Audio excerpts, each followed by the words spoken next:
Hello friends, जय माता की। तो आज है अहोई अष्टमी। तो मैंने सुबह से व्रत रखा था। वैसे तो कहा जाता है कि अहोई अष्टमी में जो बच्चे भिक्षा में लाते हैं उनसे जो प्रसाद मिलता है चढ़ाते हैं, उसी को हम लोग खा के पानी पीते हैं। लेकिन मैं ऑफिस जाती हूँ तो इसलिए मैं जब भैया लेके आ जाता है भिक्षा तब जाके मुझे फ़ोन कर देता है और मैं पानी पी लेती हूँ।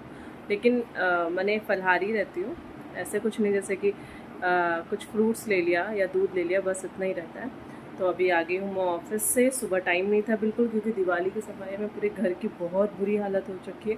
मेरे लास्ट ब्लॉग अगर जिसने देखा होगा उसको पता होगा कि घर की पेंटिंग भी चल रही है और हम लोग उसी में बहुत परेशान हैं। तो अभी ऑफिस से आ गई हूँ, अभी पूजा करूँगी, फिर क्या नेक्स्ट होता है वो बताऊँगी। ठीक है, सबको अहोई अष्टमी की बहुत बहुत शुभकामनाएँ।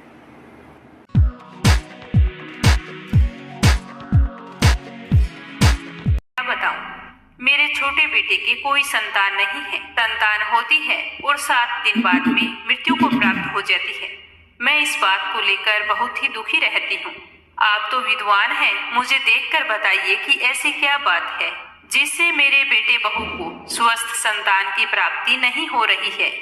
तो पंडित ने साहूकारनी की सारी बात को ध्यान से सुना, अपना पोथी पतड़ा खोलकर उसमें कुछ देर तक देखा और फिर साहूकारनी से कहा कि तुम और तुम्हारी बहू दोनों गाय की सेवा करो।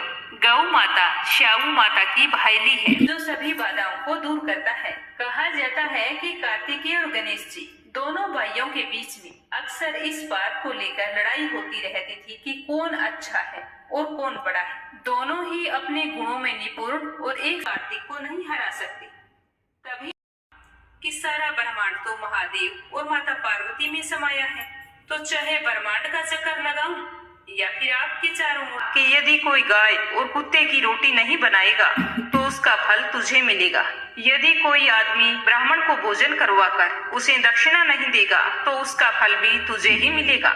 अगर किसी को सूट तीवल साड़ी अगर हम देते हैं, उसके ऊपर अगर भेंट स्वरूप कुछ रुपए नहीं देंगे तो उसका फल भी तुझे ही मिलेगा। अगर कोई व्यक्ति दिए से दिया जलाएगा तो उसका फल भी तुझे ही मिलेगा। अगर कोई औरत आंगन लीपकर चौका नहीं लीपेगी तो उसका फल भी तुझे ही मिलेगा। यदि कोई व्रत कथा में सारी कहानी सुन ले लेकिन तुम्हारी कहानी ना सुने तो उसका फल भी तुझे ही मिलेगा। उसी दिन से हर व्रत कथा और कहानी के साथ लपसी तपसी की कहानी कहीं और सुनी जाती है। तो ये थी अहोई अष्टमी की संपूर्ण व्रत कथा।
पूजा खत्म करके निकले कुछ काम के लिए, क्योंकि दिवाली आ रही है तो बहुत से काम पेंडिंग पड़े और लोग यहाँ पे रहते नहीं हैं।